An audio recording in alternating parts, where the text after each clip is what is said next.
So let's get this started. First off, how have practices been going this fall? It's just great to be able to work with your freshmen. We never get a chance to really do that. You get maybe they come in July, get to do kind of open gyms, but there's no really structured volleyball per se until August. And then you get them about 3 weeks until you start playing, and that's it. So it's really hard for a freshman to make an instant impact or to really associate him with the team and be able to gel in with the team well. But since we've broken up into these pods, the freshmen have had to have a voice. So they've kind of been forced to have a voice because you have five. I have 2 pods of 5 and 1 pod of 7. And so you've just really seen them grow so much faster, I think, than I really ever have, just because of the fact that they're being forced into those positions with 1 or 2 upperclassmen, and now their voice can be heard. Whereas instead of 17 people in the gym and they're the ones sitting back going, oh boy, what do I do? That they follow suit. And so that point, I think it's been going great. You mentioned you're practicing in pods, so not full team. What have you found to be most difficult about practicing in pods? So we got the okay to start team last week. So we got 3 team practices, and then now I'm at home. But the most difficult part is not having everyone there. We just need to play ball, man. I mean, these young women, these athletes, they just want to play and compete. So I had to split up the pods, based on roommates, just in case somebody went out or something like that, so you didn't affect other pods. Class schedules kind of one pod. But that's been the toughest, just not being able to let them play. And you got to play the game. We can do as many individuals and get them better individually and break things down to build it back up. And but just not being able to just have the whole team together was tough. I mean, we did Zoom meetings and things like that, but we weren't really able to get the entire group together just to feel, that. So that's why there was so much energy in the gym this week, last week, they were so excited to be playing. And I was just felt like a kid in a candy store. I mean, it was like Christmas again, you're just all excited, and you see the team together, they're smiling together, the pods are starting to intermingle a little bit. So you're like, okay, good. It's, going to work well. And so, yeah, and just that emotional roller coaster just gets you, but that's been the toughest thing, just not being able to have them play the game that we play. So finally getting those full team practices, a little normalcy. And then last week, Summit League announces its operational plans and kind of releases the schedule for the upcoming spring season. What are your thoughts about how the season is going to be structured in spring and kind of having that schedule to look forward to? They're giving us a little hope, right? So, I mean, as optimistic as you can be as a coach, sometimes I think mentally we get a little, down on ourselves or whatever else. But, you're always trying to see the best of things, and especially the players you have and your game plans and everything else. But being able to put it on paper and show the team, hey, we have a schedule plan. Let's go for it. So now you have that goal, right? We can start planning and start looking at who we have first, South Dakota State, then who we have, we start breaking those down and now really starting to plan for it already. And so it's nice that we have this break here. It's almost like a couple of bye weeks here that we can start kind of planning. Coaches and I have been on Zoom kind of going back and forth about certain game plans with certain teams and already putting that in and then maybe putting it into practice, based on what we've seen on film and what we saw last year with some of the teams.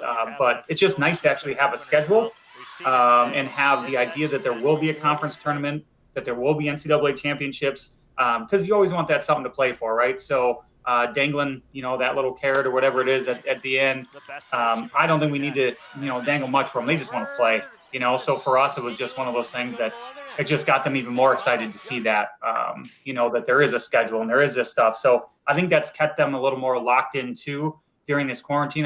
Like I said, I've talked to most of them, some of them several times, but just trying to see how they're doing as well as that goes. And it's just the focus. They're just, when do we get to come back? The 12th, right? All right, let's go. And that's been the focus. So, yeah, we're just excited to be able to have that. Like other Summit League schedules that have just been announced, your season is going to be that round-robin style, playing teams on back-to-back days. How is that going to affect your strategy in the upcoming season, as well as the potential rotation of players in those sets? You got to stay healthy, right? And, I mean, they can do it. I mean, we play, you got to think, when we're playing our tournaments, we play 3 games in 2 days, 3 matches in 2 days. So you'll play 1 on a Friday, 2 on a Saturday, with maybe a 3 to 5 hour break in between. I mean, we played when first year we got here, we had less than about a 30-minute break in between some games that we had to play at some tournaments. And, so, I mean, you really try to look at that, they physically are going to be able to do it. Mentally, we just have to have them ready to realize that this isn't just tournament. This is conference play. And if you look at our past play, whenever we play teams a second time, you know, that extra month and a half in between, you can look, we played them so much better the second time around.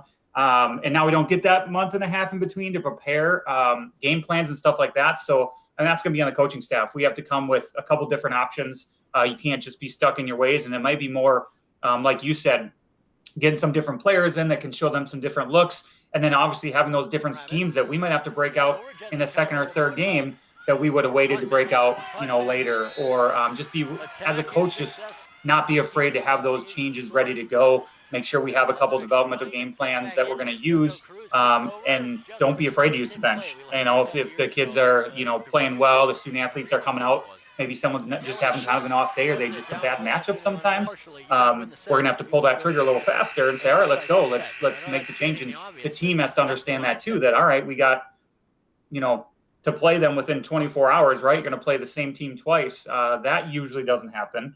So that will be different. And I think just from a coaching standpoint, I mean, there'll be some late nights for the coaching staff, I'll tell you that. And those nights getting the film back and breaking it down and seeing where we're at, and then early morning film sessions and head off to the gym. Entering your third season at the helm of this Western Illinois volleyball program, what are your expectations for this upcoming season?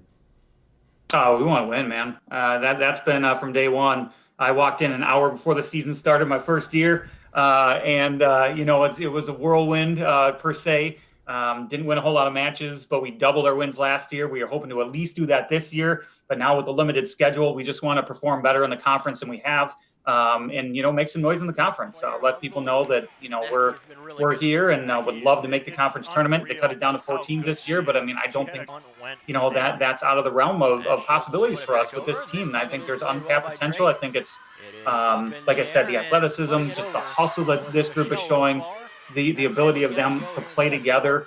I think that's always something you want to do. I mean, you got to keep achieving the best. We want to win. That's why we're here. That's why they're all here. And that's what we're going to do, you know. And if you ask them what we're going to do, you're going to get the same answer. They want to win. And that's the thing is, you know, it takes a little while to try to, you know, get everyone on the same page and those types of things. But I think this year we're pretty excited about where they are mentally based on everything we have. And then physically, they've been coming along great as far as, like I said, being able to train them. But I think the expectation is always to win more than you did, make some noise in the conference tournament, you know, and kind of go from there and see what happens. The Western Illinois men's team fell upon another year of turmoil in last season's Summit League play. Ending with just a 2-14 conference record, the Leathernecks failed to make the conference tournament at the end of the season. At the conclusion of the season, Western Illinois decided not to renew head coach Billy Wright's contract, and during the offseason, WIU hired experienced Division I coach Rob Jeter, who brought along with him a new coaching staff and a brand new roster, with only 2 players returning from the 2019 Leatherneck season. Western Illinois baseball will have 2 new conference opponents starting in 2022. The Summit League is adding Northern Colorado and St. Thomas, pushing the league to 7 teams. The conference has just 5 members this upcoming spring after Purdue Fort Wayne left to join the Horizon League.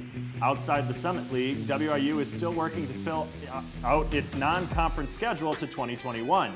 Head coach Andy Pasco says he anticipates the full schedule will be released soon, but one game that will not be on it is the annual matchup against Iowa.